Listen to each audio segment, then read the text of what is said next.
ที่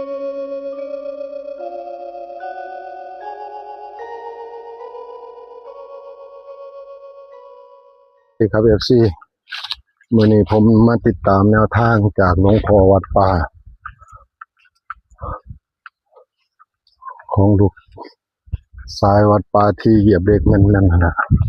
เดี๋ยวมื้อนี้ผมมีโอกาสได้เบิ่งได้แง่งมองศาลาเมมที่นี่ศาลาเมมบริเวณเมมผมก็บ่เคยมาส่องเบิ่งจักเที่ย FC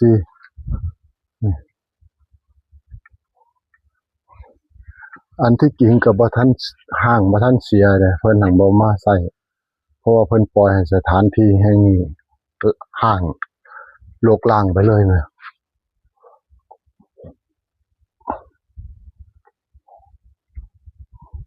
ก็มีอยู่นี่ศาลาพักศพกับมีอยู่2จุดเท่านี้เองที่หลวงพ่อเพิ่นย่างขึ้นมาบอกเลขบอกเบอร์เฮาให้โชคให้ลาภเฮาเนี่ยนี่ทางเพิ่นย่างลัดขึ้นมาบางเที่ยเพิ่นก็ย่างลัดขึ้นมาปองนี่ล่ะ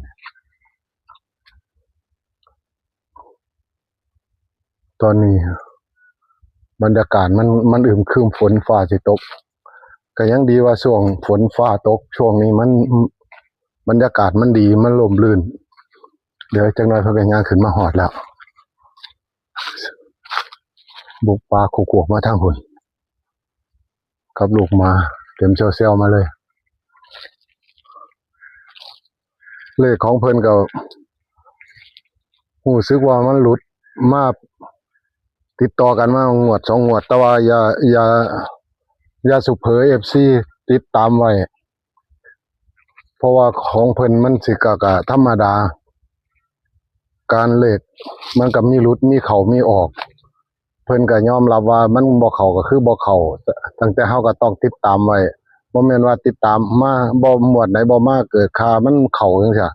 เฮาก็เสียดายเพราะว่าทุกสิ่งทุกอย่างต้องติดตามไว้ถ้าบ่ติดตามไว้บัดยามมันเข้ามาเฮาก็บ่ไล่ของเพิ่นถ้ายามเข้า3โตมาเปียๆโลดเด้มันก็ขึ้นอยู่กับจิตภาวนาช่วงวางหันงานศพงานหยังงานก็หลายงานอันนั้นงานอันนี้เพิ่นก็บ่มีค่อยมีเวลาปานไหนบ่มีเวลาวิปัสสนาของเพิ่นกรรมฐานของเพิ่นจิตก็บ่นิ่งแต่มาช่วงหลังๆมาเนี่ยเริ่มดีขึ้นแล้ว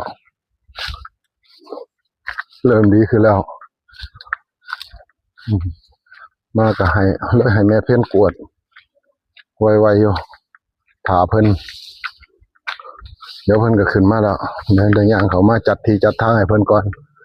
ดีกว่าสิเพิ่นมากวดมาปัดก็แนวไหนเฮ็ดพอเฮ็ดซอยเพิ่นได้ก็เฮ็ดไปบัดนี้เดี๋ยวก็สิได้เบิ่งเพิ่นน่ะเดี๋ยวเพิ่นกำลังสิขึ้นมาพุ่นฝากรถผมอยู่ทางพุ่นอยู่พุ่นมาล่ะเทียบเสียบุกป่าบุกดงมาล่ะพุ่นข้างเมียมพุ่นมาแล้วมา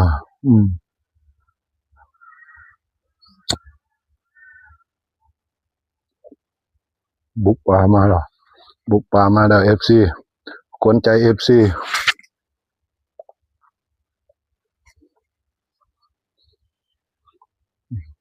นิมนต์หลวงตาบัดนี้นิมนต์ครับนิมนต์มาฮอดเหรอมาฮอดมาถึงแล้วนิมนต์ฮ้อนย่างบุกป่าบุกดงมาแน่คือจังว่าได้ที่ก่อนแท้ร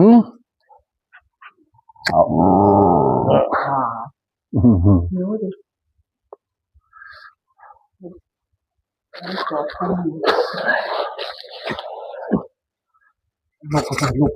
ลุกไปก่อนลุกไปก่อนไปแล้วลุกไปก่อนลุกไปก่อนลูกไปลุกคือไปโน่นไปก่อนไปหาลูกนะ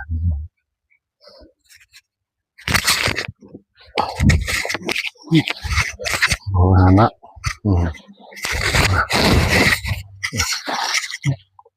นิมนต์สันนานสันนองสาธุ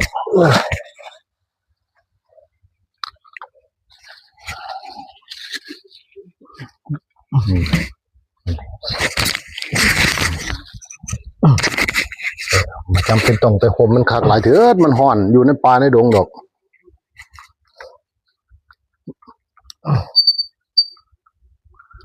อยู่ในป่าแท้ๆดีอย่างว่าบรรยากาศฝนตกมากเมื่อคืนว่านเนาะอากาศมันเย็น ตกขึ้นยิงตกวันตอน ตกเมื่อวาน ช่วงที่มืด ก่อนมืดตีประมาณ5 โมงแรง4 โมงแรง ก่อนมืด เขาว่าถล่มมาอย่างหนักในเขตนี่ กลัวแล้ว เขาว่าอย่างหนักเลยเขาว่า มาหลด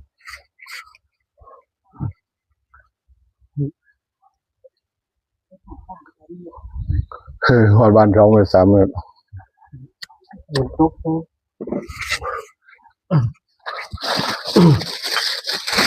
นี่คือตกฝนตกมันยีตกมาอยู่ตกมามือนี่แหละ มื้อนี้แหละบ่เห็นว่ามาหยังก็เป็นดีกว่าสิมาตอนค่ำมาตอน นี้ไหม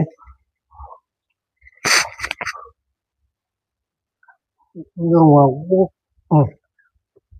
คือมันแรงโดนนี่คนก็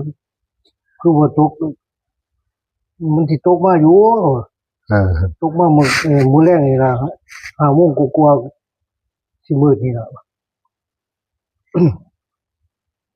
แม่นบ่แม่น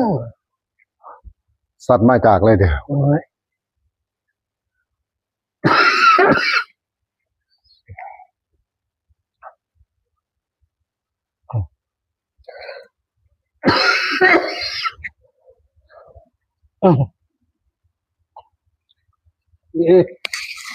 มันก็จะลุกไอ้ห้อง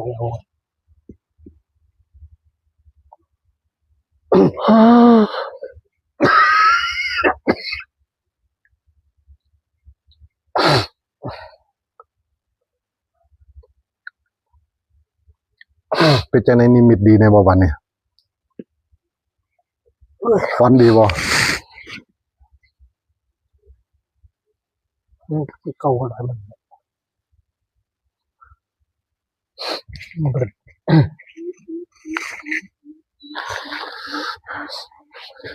ภูมิล่าล่ะบ่ภูมิคือบ่บอกให้ตรงๆได้ว่าคือยังให้เที่ยละเฉียดเที่ยละโตเที่ยละแต้มนี่แหละให้ตรงๆมาอีกจักรอบ2 รอบเบิ่งน่ะติดกันอีกเบิ่งน่ะเนาะแม่นบ่จังว่าหันนะเขาติดกันมันตะพึดตะพื้อนะบัดมาหมวดนี่คือยังมาห่างโดนแท้3 งวด 4 งวดเขานี่แหม มันออกกับตัวพื้นมันออกตัวที่ตัวเด่น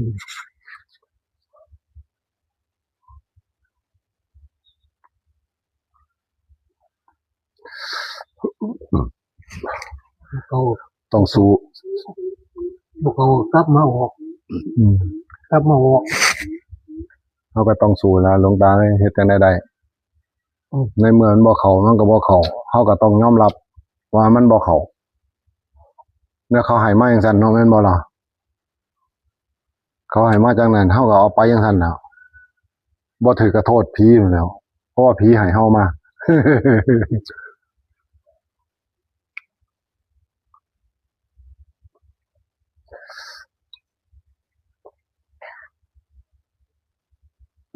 เดี๋ยวเพิ่นใจดีเพิ่นก็สิโปรดภายขึ้นมาอีกแล้วแม่จักมือหนึงเพิ่นให้ มันสิหาบครับมันสิหาบ หาบก็หาบค้อนก็ค้อนนั่นแหล้ว เนี่ย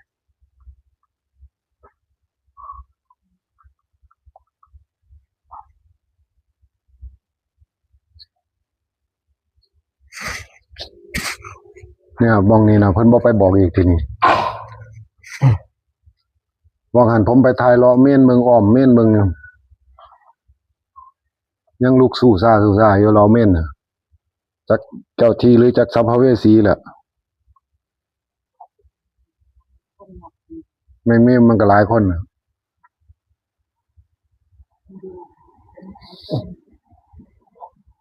นี่เขาคนไทยโมนี่ก็คือเวสีนะ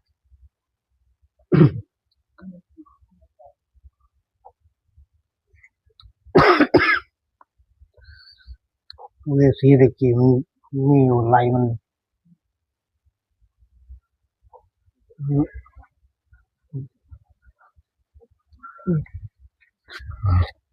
ไรมันนี้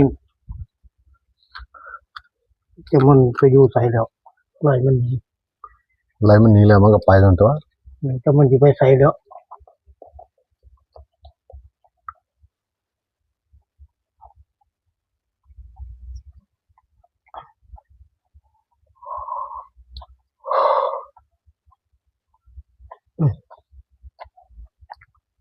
มาตรงๆยังหมดเลยนะหลวงตา3 ตัวตรงๆมั้งน่ะเอาให้มันอยู่บ้างน่ะ ของผมเนี่ย หลายงวดแล้วเด้อเฮาอย่าสุพลาดเด้อ3 งวด 4 งวดแล้วบัดนี้งวดนี้บ่ต้องพลาดแล้ว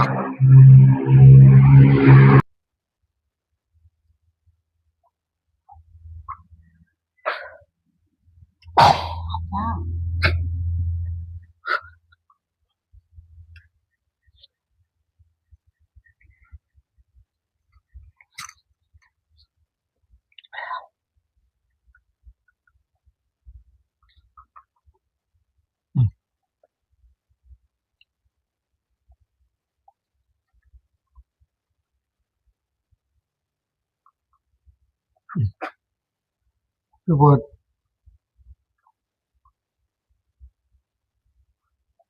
ผู้เขาเคยได้เคยดีเขาก็สิโทรมาหาอยู่แล้ววะ คือบ่กลับหัวให้นี่เอาอีหลีเด้ เออ สี่เก้านี่แหมคือบ่กลับหัวเลยเก่าให้เนี่ย กลับหัวได้มันก็บ่อันนี้แหล้วมันออกหาเก่าบ่เก่าหา มันก็ยังมันก็ เฮาออกไป4 เก่าเขาออกมาหาเก่ามันก็ผิดไปแต้มหนึงเนาะ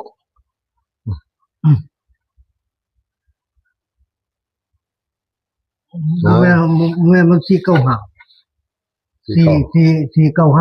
อืม นั่นแหละ มันก็ เล็กตัวในกลางคือบ่กลับหัวให้เนี่ย ฮึม เขาแม่นดิอันนี้6อันนี้446เนาะ อันนี้46อันนั้น495เนี่ยมันก็หนีกันบ่ไกลเด้หรอ มันเก่าหาเก่า6มันก็บ่ไกลแล้ว คือบ่กลับหัวให้นี่เนาะคือบ่ตีลังกาให้นี่เลขเก่ามันก็อยู่เลขกลางพอดีเลย49หมวดนี้ก็เอาให้มันแม่นนะเอาให้มันแม่นบ่ต้องให้มันพลาดละเอาให้มัน เมื่อกี้บ่ตีลังกาให้เนาะ อืม 495เนี่ยคือบ่ตีลังกาให้นี่ ฮึม เลขตัวกลางน่ะแม่โอ้ยมึงก็ซ้ำถือตัวเดียวจน เนี่ยถือตัวเดียว ซ้ำถือตัวเดียวจน459เนาะโอ้495เนาะ แต่ว่าวิ่งไว้4น่ะมันเข้าอยู่4เขา วิ่งแต่ ได้เลขมันมาเขาตะเลขวิ่ง 6เป็นเลขเก่า 4เข้าแต่เลขวิ่งตัวเดียวหมวดว่าหั่น เออ ติด4แต่เบิ่งว่าหมวดนี้มันสิมาจากไหนอีก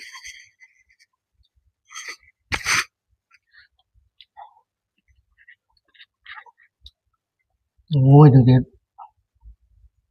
จะกี่ลูก เอาสีแดงได้บ่นี่หลวงตาเอาสีแดงสินี่สีน้ำเงินว่าแม่นสีดำนี่สีน้ำเงินก็มีนึกว่าตั้งแต่สีนี่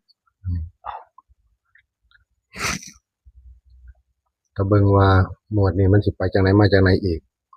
ก็บ่การันตีอยู่ตัวไว้ ก็เอาซะว่าลมบ่มี คือว่าบ่การันตีจักมันสิออกตัวใดก็บ่กันคือว่าน่ะจักมันสิออกตัวใด ธรรมดา มันก็ ของ ก็ มัน นั่น มี ที่ หา ไม่ให้สิ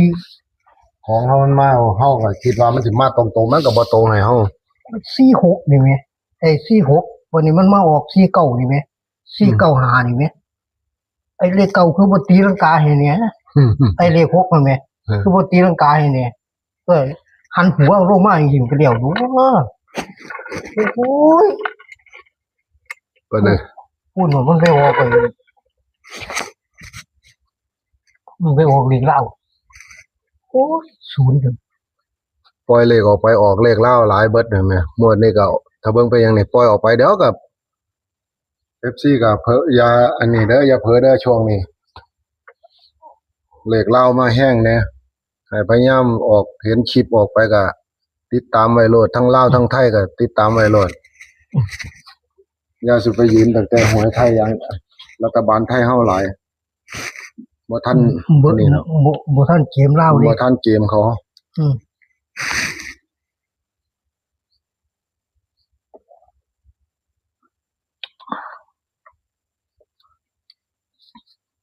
เขาก็บ่ได้ส่งเสริมว่าให้เล่นการพนันคอยให้พิจารณาเอาคิด อืม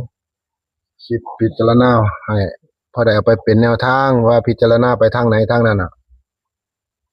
ที่เพิ่นปล่อยออกมาก็ดี เป็นแนวทางบ่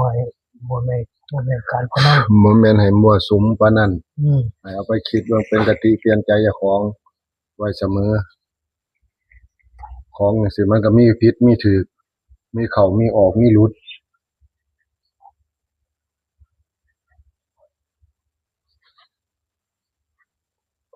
ขอให้ FC ให้กำลังใจหลวงตาไว้ยามมันเข้ามันก็เข้ายามมันบ่เข้ามันก็ธรรมดา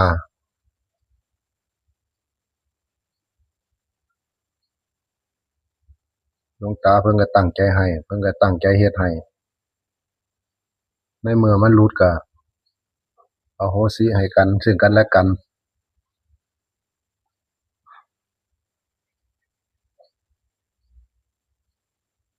ก็เบิ่งหมวดนี่เพิ่นสิปล่อยออกมาแบบไหนอีกให้พิจารณาเอา FC ก็ดี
แยกบ่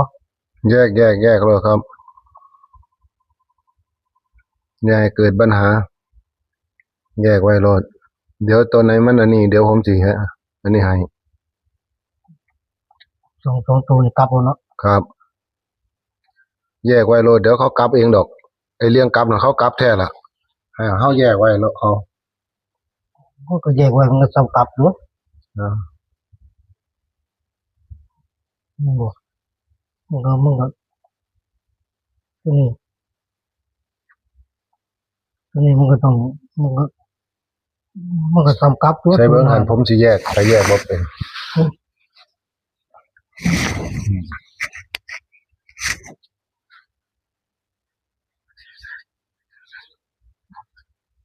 อันแล้วมันก็ซ้ำกลับอยู่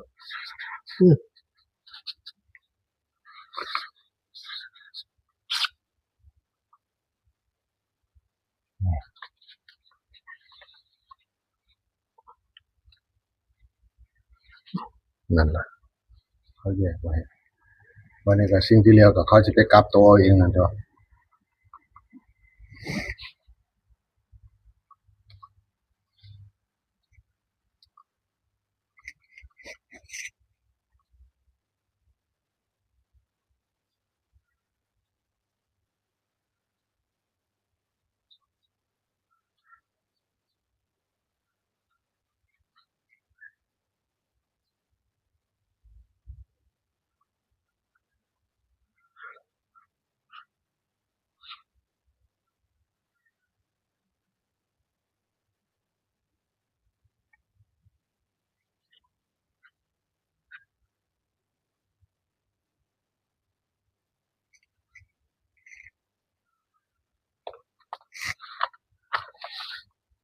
อืมหนึ่งหนึ่งหนึ่งหนึ่งตัวนี้ปล่อยออกมาหนึ่งหนึ่งกับหาหนึ่งห้าหนึ่งหนึ่งอันนี้หนึ่ง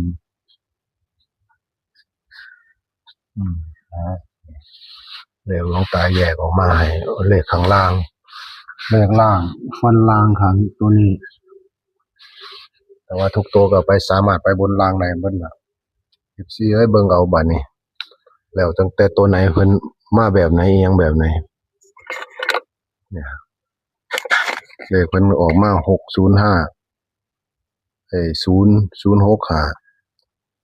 06 05 65ให้ไปกลับตัวเอาเด้อ FC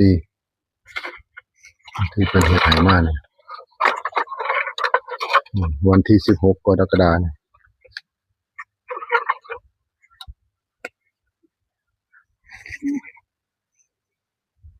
เรียกว่ามันอยู่แล้วนะมันจะออกเก้าเสียหลายเลย ธรรมดา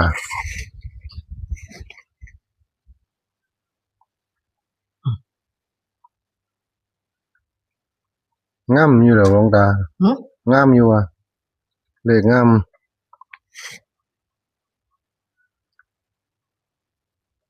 เอาให้อยู่เด้อเอาให้แม่นเด้องวดนี้ FC รอคอย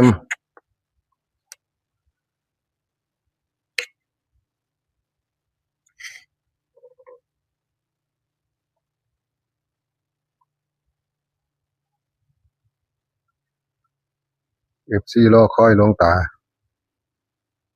เอาให้อยู่เอาให้แม่นอัดเอาเลย มัดเลยมัดให้อยู่โลด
ทุกตัวทำวิธีกรรม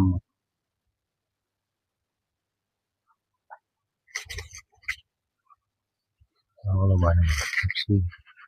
ทำพิธีกรรมให้แล้วเหยียบให้แล้วสวดอัดให้แล้ว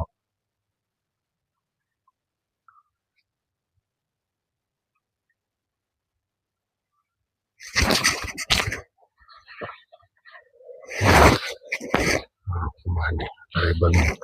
เนี่ยครับผมลายมือเพิ่น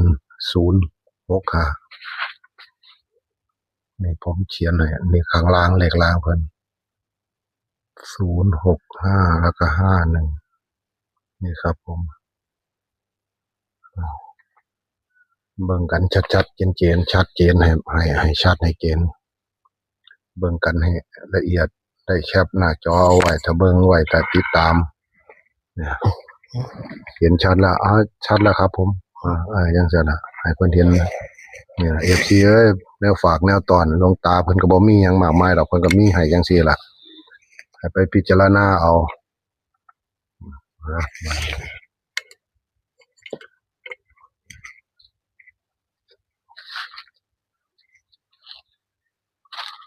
ฝันดีๆจักเที่ยแน่นะหลวงตาวันมันแม่นๆเด้อครบเบิ่งดูเอาให้มันจังๆเบิ่งจักเที่ยเบิ่งอะให้พวกเขาได้ซากันมาอีกเบิ่งดูจักรอบเบิ่งดู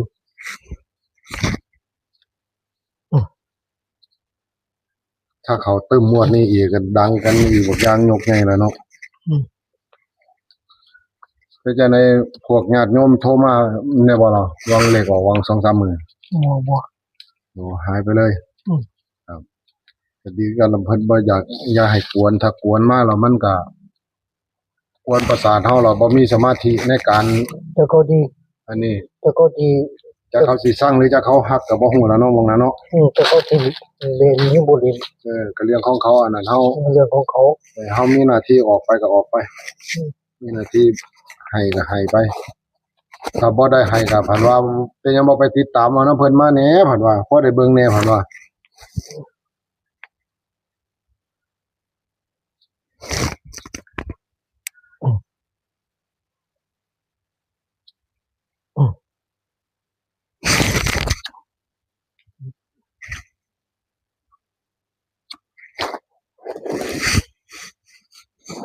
บทนี้ก็ได้ออกมาจังซี่แล้วเป็นแนวทางให้จังซี่แล้วก็ดีแล้ว 0605นี่ล่ะ 0605หลวงตามั่นใจวิ่งตัวไหนนี่ถ้าวิ่งนี่วิ่งศูนย์เลยติหรือวิ่งไหน 06 วิ่งหก วิ่ง0วิ่ง6 โอ้ติดหกติดศูนย์เนาะม่วนนี่ติโอ้บาดนี้ติดหกติดศูนย์แล้ว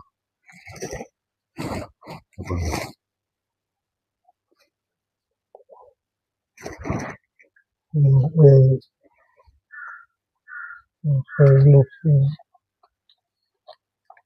0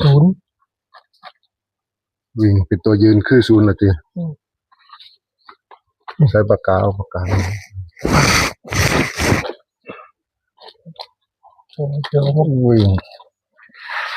ิ่งตัวเดียวขาดไปเลยว่ะวิ่งเอาหกเอาศูนย์ วิ่ง6วิ่ง0ครับ วิ่งหกวิ่งศูนย์เนี่ยหกวิ่งหกวิ่งศูนย์ไปนะFCเอาเลยเด้อบัดเนี่ยมาแท้ล่ะถ้าบ่หกเข้าก็ศูนย์เข้าล่ะถ้าศูนย์เข้าก็เป็น05 06หกเข้าก็65 60 56 ระวังให้ดีๆว่าให้มันออก 6นี่แล้ว ว่าให้มันเอาหัวขึ้นแล้วบัดนี้มันสิเอาหัวลงให้เบิ่ง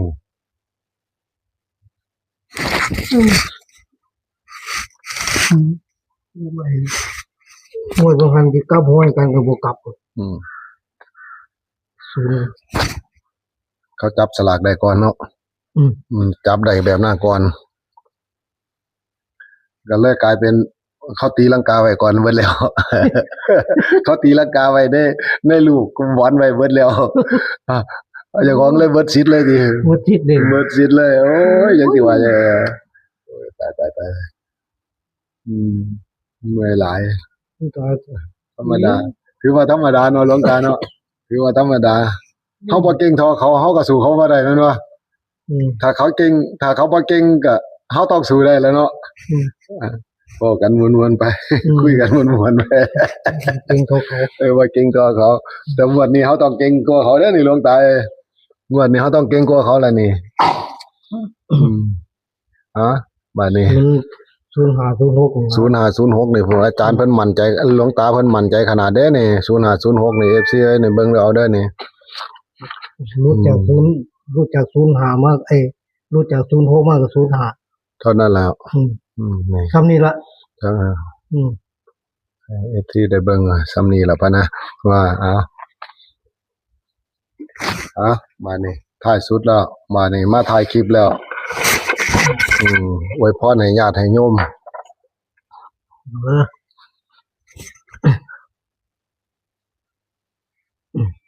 เห็นหมดตัว เห็นเบิดแล้วบัดนี้ให้ญาติให้โยมเขาจะบัดนี้บอกกล่าวเราสิกันแล้วเด้อบัดนี้ ขออวยพรขอให้ปังๆเด้อ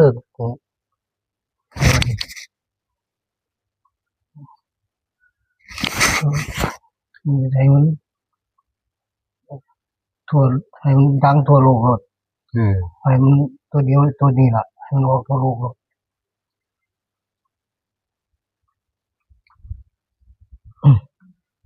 0506นี่ล่ะมันรู้จัก06มาก็05นี่ล่ะมันบ่ไปไสหรอก ขอให้ FC มีอยู่มีกินสุขทุกคน